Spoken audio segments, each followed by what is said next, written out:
नमस्कार। चलिए आज बात करते हैं फरवरी 2026 की।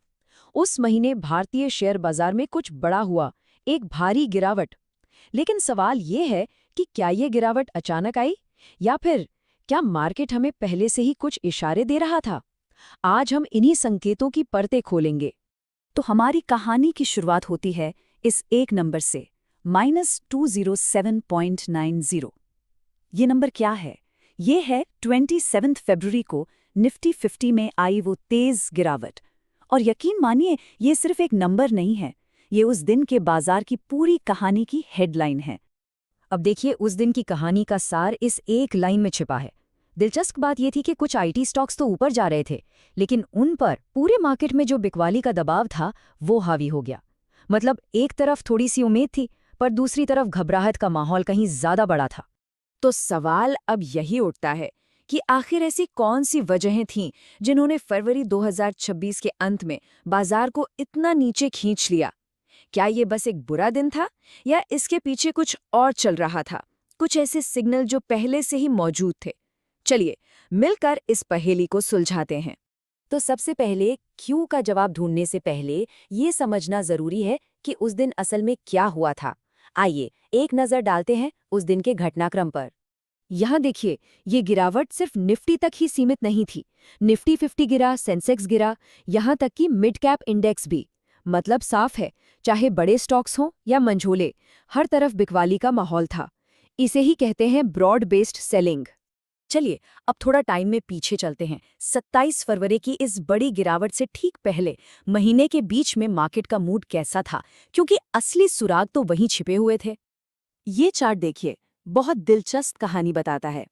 गिरावट से ठीक पहले निफ्टी ने एक नया हाई तो बनाया, लेकिन उसके बाद वो आगे बढ़ने में संघर्ष कर रहा था। ऐसा लग रहा था मानो बाजार में ऊपर जाने की हिम्मत ही खत्म हो गई हो, एक तरह से थक गया हो। इसे और आसान भाषा में समझते हैं। सोचिए, 25,800 और 26,000 का लेवल एक बहुत मजबूत छत की तरह था, जिसे मार्केट बार बार छूकर नीचे आ रहा था। और नीचे की तरफ 25,300 और 25,000 एक मजबूत फर्श था जो उसे गिरने से रोक रहा था। तो कुल मिलाकर बाजार इस छत और फर्श के बीच में फंस कर रह गया था। अच्छा, बाजार को चलाने वाले कौन होते हैं? बड़े खिलाड़ी, मतलब फॉरेन इंस्टीट्यूशनल इन्वेस्टर्स यानी FIIs, और डोमेस्टिक इंस्टीट्यूशनल इन्वेस्टर्स यानी DIIs। असली कहानी तो इनके एक्शन में छिपी होती है। तो चलिए देखते हैं कि ये बड़े खिलाड़ी उस वक्त क्या कर रहे थे। और यहीं पर कहानी में एक बहुत बड़ा ट्विस्ट आता है। एक तरफ थे विदेशी निवेशक जो अपनी शॉर्ट पोजीशन तो कम कर रहे थे, लेकिन साथ ही गिरावट से बचने के लिए पुट ऑप्शंस की जमकर खरीदारी कर रहे थे। वहीं दूसरी तरफ थे हमारे घरेलू निवेशक जो इंडेक्स फ्यूचर्स में लॉन्ग पोजीशन बढ़ा रहे थे। मतलब वो बाजार के ऊपर जाने पर दाव लगा रहे थे। दोनों की सोच में जमीन आसमान का फर्क था। तो इसका सीधा सीधा मतलब क्या हुआ?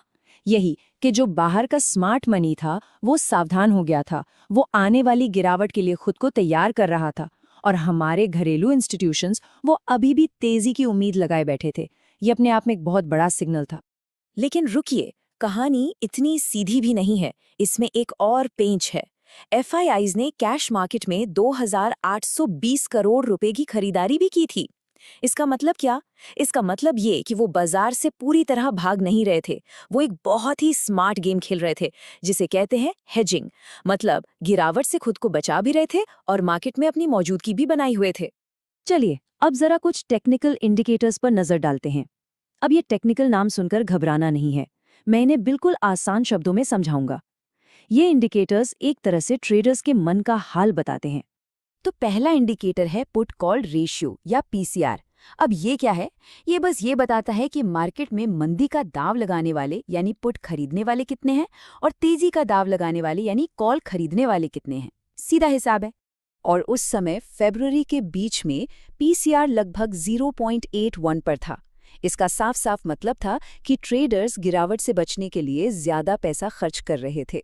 मतलब बाजार में एक बेचैनी का माहौल तो बन ही रहा था। अगला इंडिकेटर है इंडिया विक्स। इसे लोग अक्सर डर का मीटर या फियर गेज भी कहते हैं। जब भी ये मीटर ऊपर जाता है तो इसका मतलब होता है कि मार्केट में घबराहट और अनिश्चितता बढ़ रही है। और अब इस चार्ट पर नजर डालिए। फरवरी के महीने में विक्स लगातार ऊपर की तरफ जा रहा था। ये एक और साफ इशारा था कि निवेशक असहज हो रहे थे और उन्हें लग रहा था कि आने वाले दिनों में बाजार में बड़े उतार चढ़ाव देखने को मिल सकते हैं।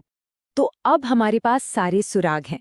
एक तरफ मार्केट की चाल, दूसरी तरफ बड़े प्लेयर्स का एक्शन और फिर टेक्निकल इंडिकेटर्स। अब वक्त है इन सारी कड़ियों को जोड़ने का और ये समझने का कि बाजार आखिर हमें बताने की क्या कोशिश कर रहा था। तो पूरी तस्वीर कुछ इस तरह बनती है। पहला, मार्केट एक मजबूत छत से टकराकर रुक गया था। उसमें ऊपर जाने की ताकत नहीं दिख रही थी।